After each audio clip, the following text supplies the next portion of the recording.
congratulations on the book. Well, thank you. I want to get to that in a second, but first, let's start with this news. The Washington Post reporting and the White House confirming that President Trump played a role in drafting this initial misleading statement about Donald Trump Jr.'s meeting with the Russians. What's your reaction? I was surprised to hear that, but I know that the committees of jurisdiction, the Senate Intelligence Committee on a bipartisan basis is looking at this, as they should, and I'm sure Bob Mueller and others will as well. So, but it was a bit of a surprise. Well, what about the fact that you have the president's lawyer going out there and telling people he did not play any role at all in the drafting of the statement, and now we're told that he did? And then also just the issue of the fact that the statement was misleading. It said it was just about adoptions, when obviously we know, as Lindsey Graham just said, that the purpose of the meeting was to get dirt on Hillary Clinton. Does this White House have a huge credibility gap? Well, I would agree with Lindsey in that regard. It's tough to, tell people not to look elsewhere if they don't believe that you're giving the full story. But we'll leave it to the committees of jurisdiction. I'm glad we have a bipartisan committee looking into this, and the Senate Intelligence Committee, and they're committed to do it, and others are as well. So, Sarah Huckabee Sanders, the White House press secretary, was asked today if the credibility gap, these transparency and honesty issues, were hurting the Republican agenda. Take a listen to what she had to say. I think what's hurting the legislative agenda is Congress's inability to get things passed. What do you think? Well, that's a pretty fair criticism. First and foremost, it's our responsibility to pass things. I think, have reached the limit of what we can do on health care with just our party. And so we're going to be reaching across the aisle, and perhaps we should have started that way, but that's where we're going. What do you think of the new Chief of Staff, retired Marine General? I'm glad John he's there. Yeah. I think it's been a good start, and obviously the measures that have been taken so far, I think, will give us more confidence that we'll see a little less chaos over there, and that'll help. That'll help. Let's turn to your book. You have a comment in here which was really fascinating. I mean, there's a lot of criticism about the president and his behavior and how Republicans, conservatives specifically, have dealt with him. At one point you write, quote, "To carry on in the spring of 2017 as if what was happening was anything approaching normalcy required a determined suspension of critical faculties and tremendous powers of denial." It's a pretty strong thing to say. Yeah. What do you think Republicans, conservatives, Americans should be doing? Well, there are two parts of conservatism. The first, I would argue, is policy. We've always adhered to limited government, economic freedom, individual responsibility. Barry Goldwater in 1960 felt that the party was straying from those principles, and that's why he wrote the original Conscience of a Conservative. I think we're facing a similar crisis now, where we've kind of, as Republicans, taken up an unfamiliar banner that this populism and in some cases xenophobia, anti-immigration, protectionism. That's not familiar to us, and I don't think that is a governing philosophy. So on the policy side, I think we have an issue. But also, being conservative means, particularly in foreign policy, that you're steady and that you're measured in your use of diplomacy and force, and predictable, and that we embrace our allies and recognize our enemies. And that, I think, has been lacking, and I'm concerned about that.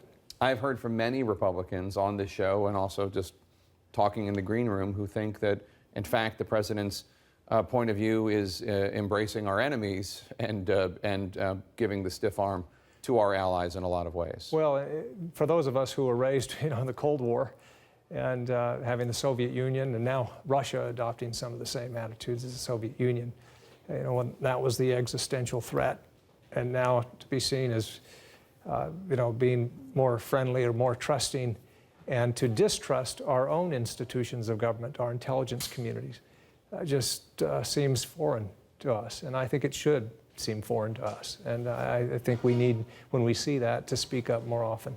You just talked about some of the principles that you think conservatives need to get back to. Let's talk about the rejection of destructive politics, because you're quite critical in the book, and also you have been critical in real life about some of the things that President Trump has said. his mockery of a disabled reporter. I could go on, but it's only an hour-long show. What do you think political leaders need to do when he does things that are indecent? Well, let me just say, this didn't start with President Trump. Absolutely not. I was in the House from 2001 to 2012, or 13. During that time, we had a Republican stand up during President Obama's State of the Union and yell, "You lie," that famous episode. We've seen things like this, and I talk about in the book when Gabby Giffords got shot. A year later, she came back during the State of the Union. She was going to resign the next day. And I sat with her, and she couldn't stand on her own still at that time. And so I helped her up during the president's applause lines, President Obama's applause lines. I started getting texts and emails from Republicans saying, "Why are you standing? The president is speaking. Do you agree with the president?" And just this shirts versus skins attitude that really predates President Trump. But I think we've just gotten coarser and coarser. And I talk a lot about it in the book, things like the birtherism that was put forward. I think that was awful. By President Trump, mainly. He was one of the biggest proponents of it. He was one of the sheriff in Arizona. It was Sheriff Joe Arpaio. Sure. Sent investigators to Hawaii, and then had a press conference after he was defeated, still saying it was a forged birth certificate. This was in December of last year. A terrible thing to do and to prolong. And I think that the rejection of destructive politics, we've got to reject that. And it, as a conservative, I mean, that's just not what conservatives should do. And we've got huge problems to solve in this country. The biggest, in my view, is our looming debt and growing deficit. We have $20 trillion in debt. We'll be over $1 trillion a year in deficits here coming up soon. And we know that the only way to solve that is for both parties to sit down and share the risk. Every decent budget agreement we've had in the past 40 years is when Republicans and Democrats, Reagan and Tip O'Neill, or the Gramm-Rudman-Hollings Act, or budget deal of 1997, when Republicans and Democrats have said, all right, let's share the risk and do it together.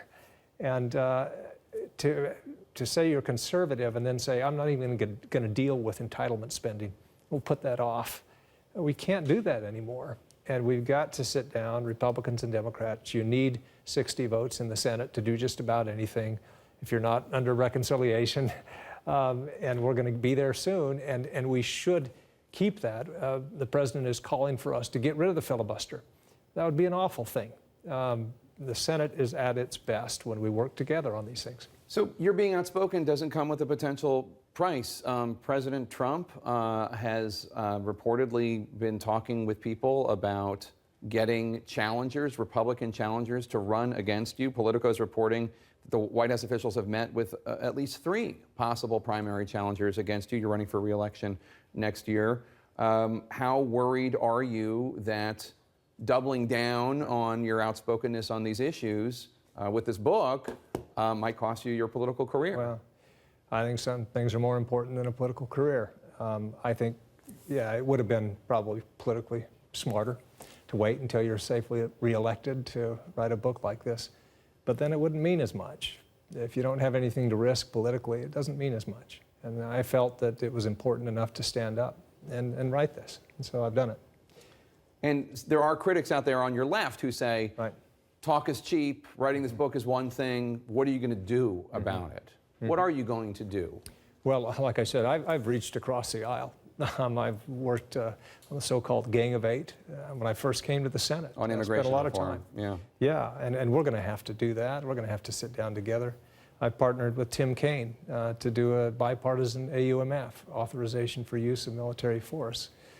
To prove that Republicans and Democrats can get along, I marooned myself on an island with Martin Heinrich, a Democrat senator from New Mexico, to rival survival, to show that Republicans and Democrats can get along if death is the only option. You worked with Democrats on Cuba, too, with the Obama administration. I have. And I have agreed with President Obama on Cuba policy. I've disagreed with this president. And one thing that I should point out, too, I came to Congress in 2001, disagreed with President Bush on No Child Left Behind, prescription drug benefit, disagreed with him for 8 years on Cuba policy. And yet, a couple of months ago, he came to Arizona and did a fundraiser for me because we agreed on most issues and worked together on most issues. We've got to get away from this attitude that you have to agree with the president and that a senator should be a rubber stamp for everything the president wants at all times. I will agree with this president when I think he's doing conservative things and doing decent things, and I'll oppose him and speak up when I think that he isn't. And I think that's what Arizona voters expect me to do. The book is Conscience of a Conservative by Senator Jeff Flake. Thanks so much for being here. We really appreciate it. Don't go before you sign my copy. Thanks so much, Senator.